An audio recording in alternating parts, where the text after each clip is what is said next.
Israel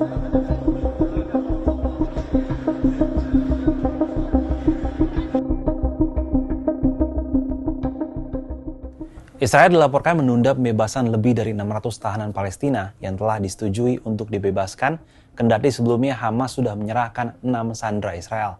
Penundaan pembebasan tahanan ini dikhawatirkan dapat mengganggu kesepakatan gencatan senjata yang telah berjalan di antara kedua pihak.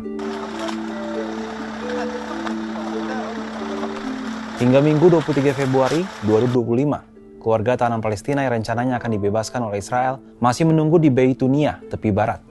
Sesuai kesepakatan antara Israel dan Hamas, sebanyak 620 orang tahanan Palestina seharusnya telah dibebaskan pada Sabtu 22 Februari, menyusul pembebasan 6 warga Israel yang disandera Hamas. Namun, pihak Israel tidak memberi alasan jelas atas penundaan pembebasan tahanan tersebut.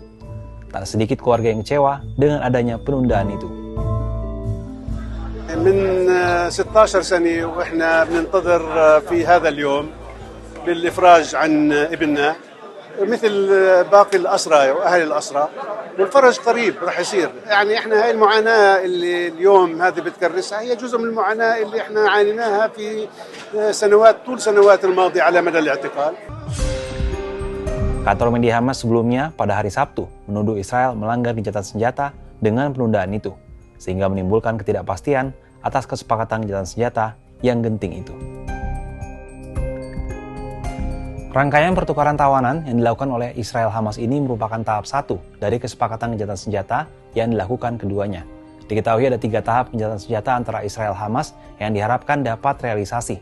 Seperti apa rinciannya? Di tahap pertama, gencatan senjata di Gaza akan berlangsung selama 6 pekan. Menurut mediator dari Qatar, tahap ini berfokus pada penghentian sementara pertempuran untuk membuka jalur negosiasi, pembebasan tawanan, dan pemberian bantuan kemanusiaan. Sebanyak 33 tawanan Israel termasuk perempuan, anak-anak dan warga sipil berusia di atas 50 tahun akan dibebaskan oleh Hamas. Sebagai gantinya, Israel akan membebaskan lebih dari 1.000 tahanan Palestina, termasuk mereka yang menjalani hukuman seumur hidup.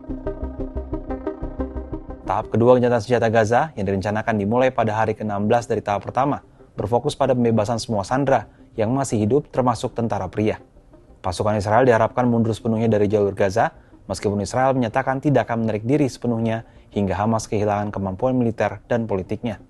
Hamas di sisi lain menegaskan bahwa sandera terakhir tidak akan dibebaskan sampai Israel menarik seluruh pasukannya. Tahap terakhir dari gencatan senjata ini adalah rekonstruksi besar-besaran di Gaza yang direncanakan berlangsung selama 3 hingga 5 tahun. Tahap ini juga mencakup pemulangan jenazah para sandera yang masih berada di Gaza. Rekonstruksi akan berada di bawah pengawasan internasional, meskipun belum jelas siapa yang akan menanggung biaya pembangunan kembali ini. Terbaru, Presiden AS Donald Trump menyatakan AS ingin mengambil alih jalur Gaza dan membangun kembali enklave itu setelah warga Palestina dipindahkan keluar.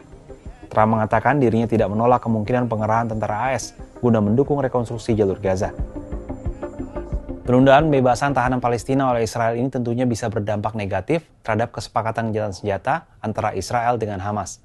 Mengingat sejak konflik keduanya memanas pada Oktober 2023 lalu, sudah ribuan korban tewas, baik dari pihak Israel maupun warga Palestina. Kalau menurut sahabat Kompas gimana? Apakah kesepakatan gencatan senjata ini bisa bertahan hingga berakhirnya perang?